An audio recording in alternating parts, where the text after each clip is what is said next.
poilu Lazare Silberman du 7 août 1914. Présentation. La délégation VAR de la Fondation de la France Libre a sélectionné sa tête parmi les plus émouvantes issues d'une sélection, parmi 10 000 lettres issues d'un appel à nos compatriotes à transmettre les lettres qui dormaient dans les cheminées, caves, albums de famille. Si 40% des poilus tombés durant la guerre ont été tués durant les 9 premiers mois d'une guerre de 4 ans et 4 mois nombreux avaient l'âge des lycéens. Lazare Silberman était tailleur pour dames.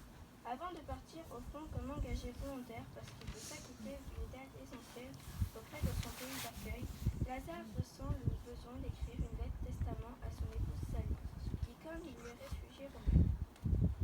Ils ont 4 enfants en bas âge. Lazare survivra à la guerre et mourra dans les années 1920, terriblement affaibli par les séquelles et ses combats. Sally subira 22 ans plus tard, durant la Seconde Guerre mondiale, la déportation de l'extermination par les nazis pour motifs racial et religieux. Paris, le 7 août 1914.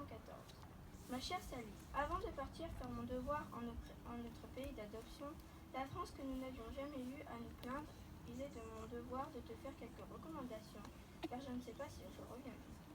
En lisant cette lettre, bien entendu, je n'y serai plus, puisqu'il est stipulé qu'il faut l'ouvrir après ma mort.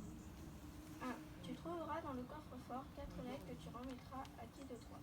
2.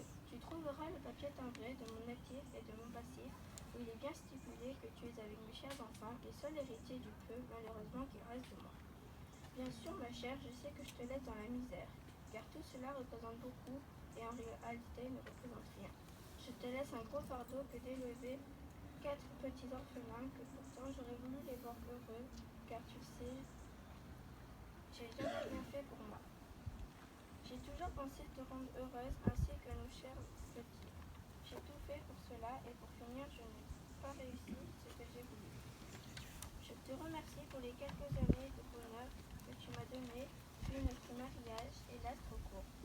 Je te prie d'avoir du courage, beaucoup de courage pour élever nos petits chéribiens en leur respirant l'honnêteté et la loyauté, en leur donnant l'exemple par toi-même, et je suis sûre qu'ils te manqueront. Peu de courage.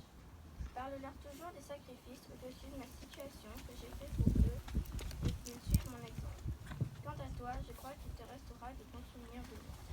Nous nous sommes aimés jusqu'à la fin, et ce souvenir est celui que ma conduite envers toi et envers tout le monde qui te donnera du courage de supporter le gros fardeau que je te laisse. Une dernière fois, je t'engage à bien sauvegarder l'honneur de nos chers enfants en leur donnant de bons exemples, et je suis sûre que cela répondra comme un écho quand le moment arrivera.